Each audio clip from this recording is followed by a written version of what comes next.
नमस्कार विद्यार्थी मित्रांनो, बेसिक टू ॲडव्हान्स या आपल्या हक्काच्या युट्यूब चॅनलमध्ये मी प्रशांत सर आपल्या सर्वांचं सहर्ष स्वागत करतो.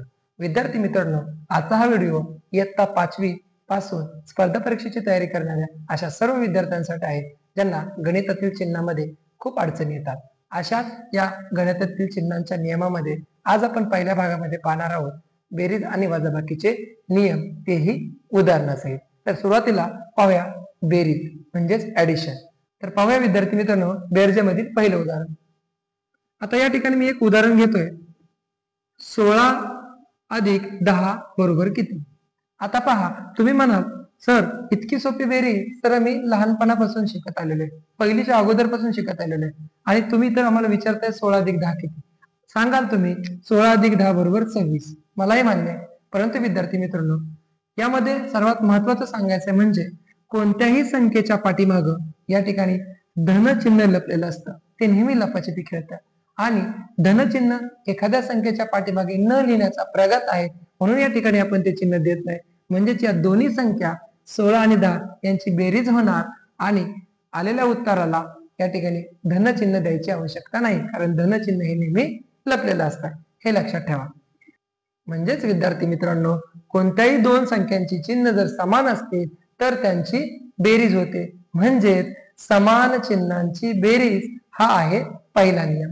विद्यार्थी मित्रांनो समान चिन्हाचं एक दुसरं उदाहरण पाहूया. तर विद्यार्थी मित्रांनो या ठिकाणी मी घेतलं ऋण 15 अधिक ऋण 20 बरोबर किती?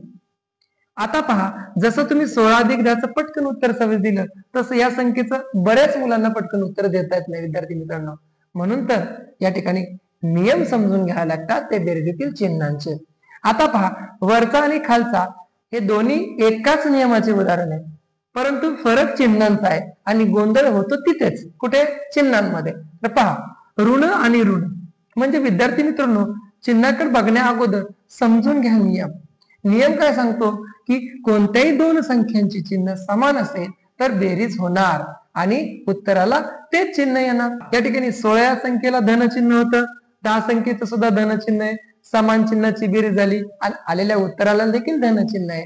म्हणजेच या ठिकाणी दुसऱ्या उदाहरणामध्ये तोच नियम वापरा. 15 आणि 20 या दोन्ही संख्यांची बेरीज होईल 35.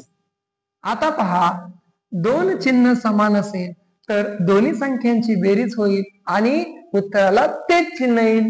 म्हणजेच या ठिकाणी ऋण ऋण बिनधास्तपणे ऋण चिन्ह द्या. तर अशा पद्धतीने विद्यार्थी मित्रांनो आपण पाहतोय बेरजेतील चिन्हांचे नियम, तेही उदाहरणासहित.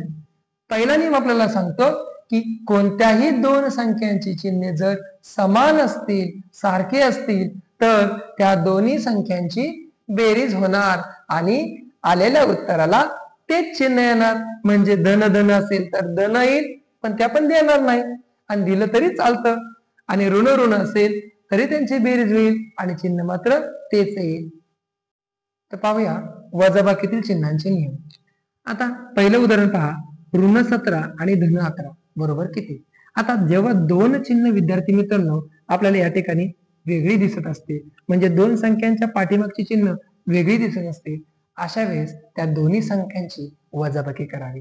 म्हणजे 17 आणि 11 या दोघांची जर आपण वजाबाकी केली तर या ठिकाणी 17 मधून 11 गेल्यानंतर 6 उत्तर मिळतं आणि आता आलेल्या उत्तराला मात्र मोठ्या संख्येचं चिन्ह द्यायला विसरायचं नाही, कारण मोठ्या संख्येचा मान आपण या ठिकाणी विद्यार्थी मित्रांनो या ठिकाणी या संख्येला देणार आहे.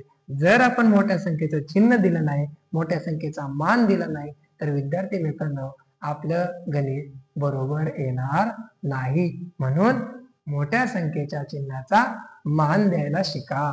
त्यानंतर दुसरं उदाहरण 18 अधिक ऋण 16. आता पहा, हे देखील उदाहरण वजाबाकीच्याच चिन्हाच्या नियमाचं आहे. पहा, तुम्हाला पाहायचंय 18 या संख्येच्या पाठीमाग कोणतं चिन्ह आहे हे मगाशीच क्लिअर केलं. कोणत्याही संख्येच्या पाठीमाग धनचिन्ह लपलेलं असतं, ते आपण लिहित नाही कारण ते लपाछपी करतं. म्हणून 18 या संख्येचं चिन्ह जर बघितलं तर ते धन आहे आणि 16 या संख्येचं चिन्ह बघितलं ते ऋण आहे. म्हणजेच जेव्हा दोन चिन्ह वेगळे असतात, विरुद्ध असतात, भिन्न असतात, समान नसतात, अशा वेळेस मोठ्या संख्येतून लहान संख्या वजा करायची आणि मोठ्या संख्येचा मान द्यायचा. म्हणजेच या ठिकाणी 18 मधून 16 गेले, 2 येईल उत्तर. आणि मात्र मोठ्या संख्येचा मान देण्यासाठी पाहायचंय मोठ्या संख्येचं चिन्ह. आता इथं जर पाहिलं तर मोठ्या संख्येचं चिन्ह धन आहे, म्हणजेच आलेल्या उत्तराला धन चिन्ह असतंच, हे लपलेलं असतं, ते द्यायची गरज नाही. तर विद्यार्थी मित्रांनो, आजच्या या पहिल्या भागामध्ये चिन्हाच्या नियमामध्ये बेरीज आणि वजाबाकीचे नियम पाहत असताना आपण पाहिलं, जर दोन चिन्ह समान असेल तर त्या दोन्ही संख्यांची बेरीज होते आणि समान चिन्ह उत्तराला येतं. आणि दुसऱ्या नियमामध्ये पाहिलं, जर दोन चिन्ह वेगळे असतील, विरुद्ध असतील, तर त्यांची वजाबाकी होते आणि मोठ्या संख्येचं चिन्ह उत्तराला येतं.